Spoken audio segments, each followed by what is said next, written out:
This week on Mind and Heart, we're going to do something a little different. I'm taking you on the road. Back to my roots, where my education and vocation began, in an unlikely place and during an unlikely time. I'm taking you to Music City, to Nashville, Tennessee.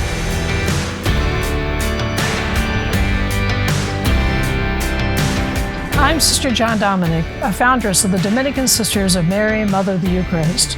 Come along with us, and I will introduce you to some special people that use their gifts and talents to promote goodness and virtue. Grammy Award-winning artist Amy Grant, Hall of Fame golfer Joe Taggert, and award-winning architect Dick Miller.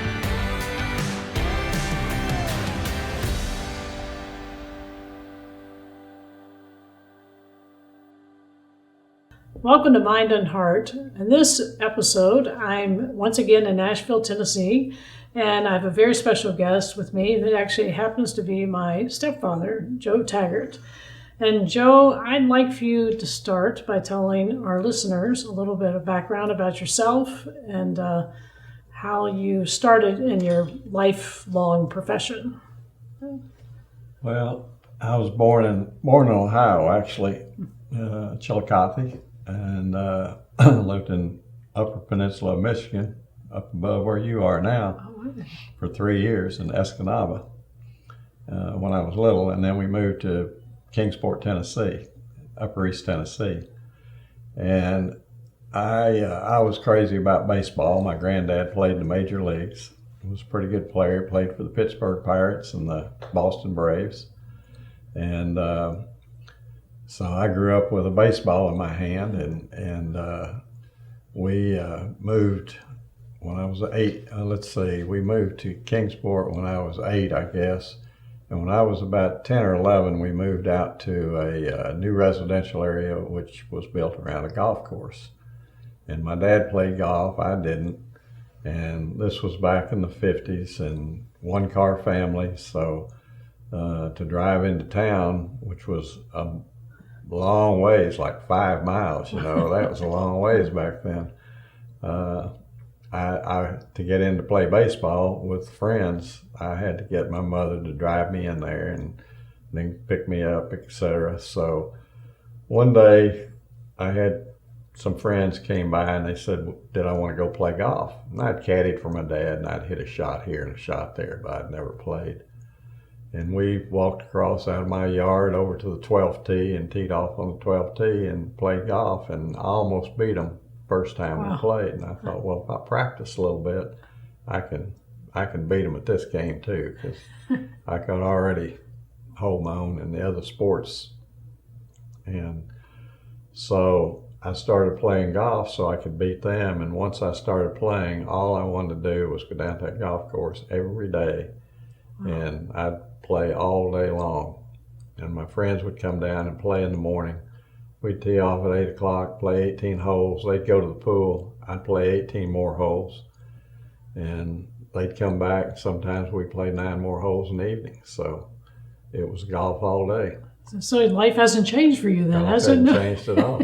And you said the other key word, which we'll talk about later, is practice. So that began. So did you decide at that point that this is just? Did you think that you would go on? At that point, as you look back, was it a path you were thinking, or did it just kind of happen? Once I started playing, I was 13 when I started. When I was probably 15, my dad took me to the Masters. He used to go down every year. Back then you could buy a ticket at the gate. It wasn't like it is now. You could get in, and so he would take me down there. He went down with a group of men every year. They drive down to South Carolina and get a hotel and play golf on Saturday and go to the Masters on Sunday, and then come home. So once I started going to the Masters and saw Arnold Palmer and all the other players that were there at that time, that's all I wanted to do was play golf and be a golf professional. So that began, you said, and you continued on. So at what point did you become, you went to the first country club, or did were you, We lived on the golf course. It was a country okay, club, okay. and my mom and dad were members there. And I'd go down there, and I think one of the great things about the way I grew up was that I was down playing with the adults every day. I'd play with my friends in the morning, but I could usually find a game with some adults, some men in the afternoon. And so I grew up around adults all the time. There weren't many junior tournaments back then, and I had a guy that was a good player at the club there, and he and his wife used to take me to the area invitational tournaments to play. And I'd go to the tournaments, and I was usually probably the only junior in the field. Everybody else was an adult. I'd go to the parties, and at night they'd take me to the parties, and so I'm hanging out with adults all the time, and not that much with kids my age. So when I think about sports, as you know, I love to play basketball and enjoy shooting some shots and playing. And then when I play a basketball game, there's a referee that's going to call a foul on me.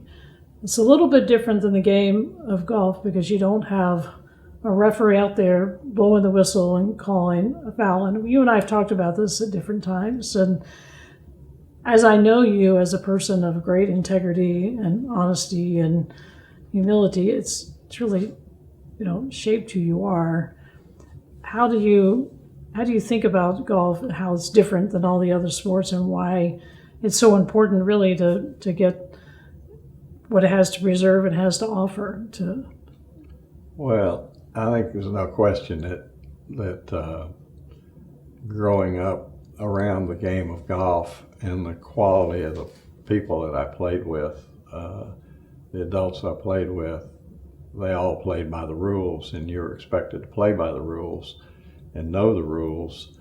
And certainly as a kid, I didn't want to do something wrong playing with adults. And although I would see an adult break a rule every now and then, rarely intentionally, but sometimes intentionally, and other times they just didn't know. And so being around that, a golfer is expected to play by the rules and follow the rules and be responsible for what you're doing. And so I learned that at an early age, and it's continued to be with me throughout my life. If you've got rules, then you follow. That's right, and it gives you a self-discipline. Oh, absolutely. And so do you think that same, we talk about like the character formation of young people, and I know when we've been to the Golf House of Tennessee, you've got the golf camp. In the rooms, in the dorm rooms where these young people are, you've got virtues that are listed there. So how is that instilled? And then when they're learning the skill of golf, but this other part about the rule, you can do so much in that. Yes, you've got those kids, and everything you do is geared toward those virtues, and not only learning the game, but learning how to play by the rules in golf and play by the rules in life. Yeah. And you want to carry that over and teach them those virtues, and it's not just one thing. It's everything you do on and off the golf course. So if you look back your life and your career and your profession as being a part of the PGA, Professional Golf Association, what would you say is your greatest contribution, or the thing that you loved, or you look back and you think that was really a great thing I was able to contribute to golf? Well, it can be two things. Well, what's the main one? Yeah. It's a lot of things, but I've met a lot of fabulous people through golf. Played with 3 presidents in my career, but probably the one thing that stands out is I was a young professional, and when I became the pro at Richland Country Club here in Nashville, the amateur body had their annual meeting at the club every year, and they were always up there fussing about what the pros were doing. And then I'd go to professional meeting, and they were fussing about what the amateurs were doing. And there was some individuals that were creating some problems that neither side needed. And those 2 organizations, the PGA, the professionals and amateurs, needed to work together. And that wasn't happening. And I went to a friend of mine who is a very prominent golfer and an amateur, and I spoke to him about it. And then I went to a very prominent golf professional, and I got those 2 together, and those 2 got with some other prominent people, and we began to work out the PGA and the TGA, the Tennessee Golf Association, working together and promoting golf and promoting sportsmanship and doing the things you're supposed to do to make golf a better game. I wasn't the one that did it. I was the one that definitely was the one that kind of pushed and started. There always has to have someone who has the idea, though. Yeah, that makes I had the idea, and I kind of pushed for it, but I like to work behind the scenes. I let the bullies go out front and do all the work. So when you go now and in Tennessee, there's actually the special building where all of these offices, I mean, they're all together now. Why don't you tell us about that place? Yes, we after I got that started within the PGA and the TGA, then the PGA, I was shortly put on the board of the PGA after that, and we hired an executive director who did an outstanding job and just retired recently. And his name was Dick Horton, and Dick came to work for the PGA, and he right away. He was young, probably 23 years old when he started, and did a great job from right at the very beginning. And it wasn't long before the TGA came and asked the PGA, "Can we use this guy? Can he do work for us too?" So we let him do that, and all of a sudden you had one person and 2 organizations that were all going in the same direction, and Dick did a fabulous job.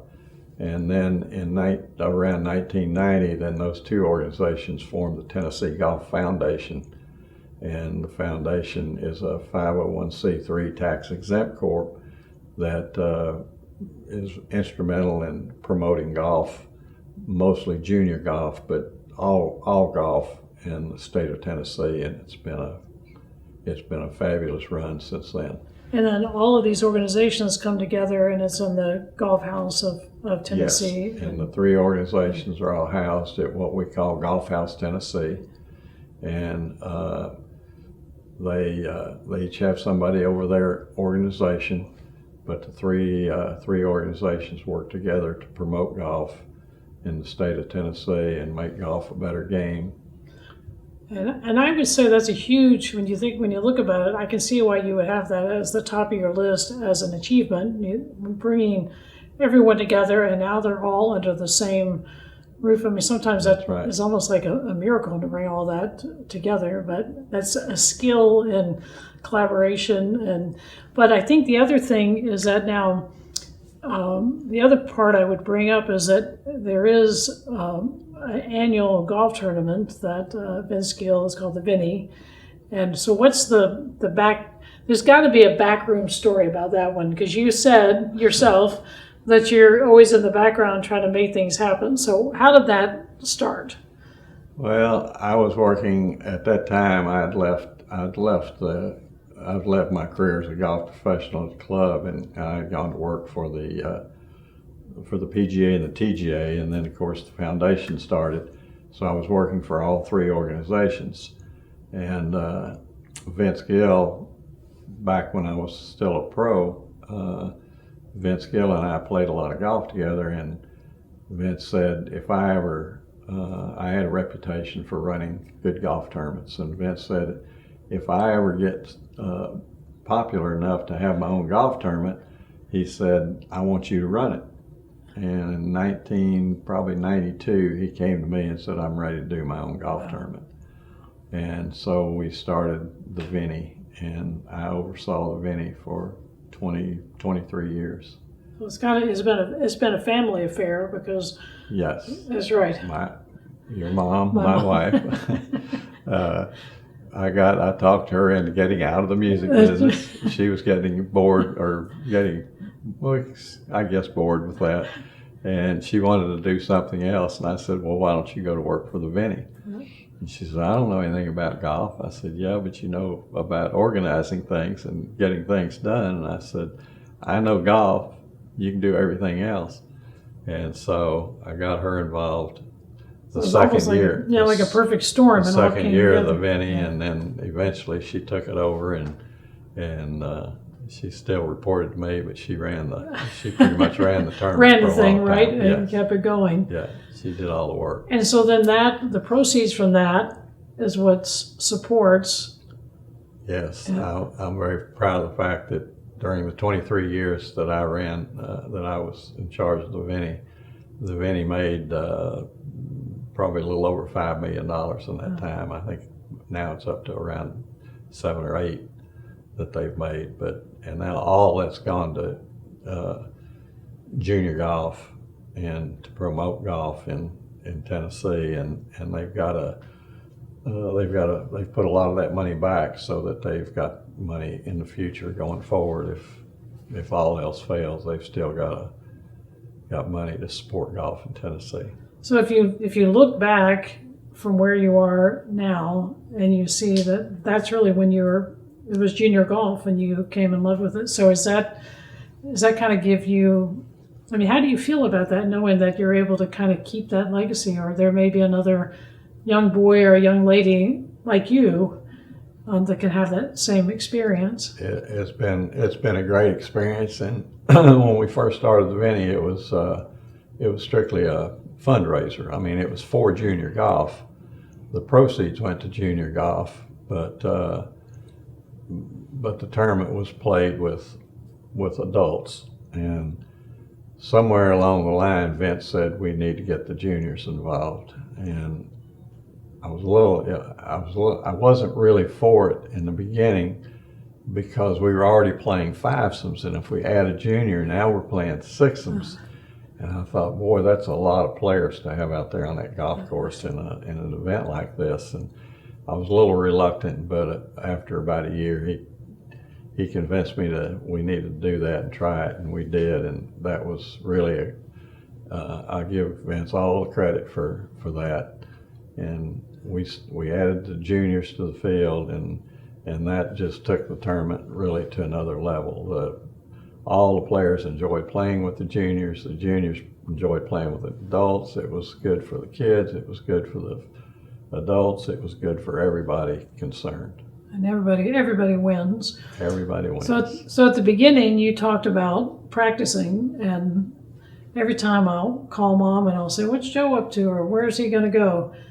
And to this day, you still go practice. I do. So is there a drive in you that you just are always trying to be better, or is it? Well, when I started, I'd get up every morning at 8 o'clock and go down to the club and play all day long from morning till dark. And when I was at school, when I got to college, I made sure I didn't have any afternoon classes. I was going to be on that golf course in the afternoon. And if I'm going to play the game, I want to play it well. And it's as I've gotten older, you don't have the skills that you once had, but it's still a challenge to me to go out and work on my game. I can't, if I didn't practice, I wouldn't think about playing.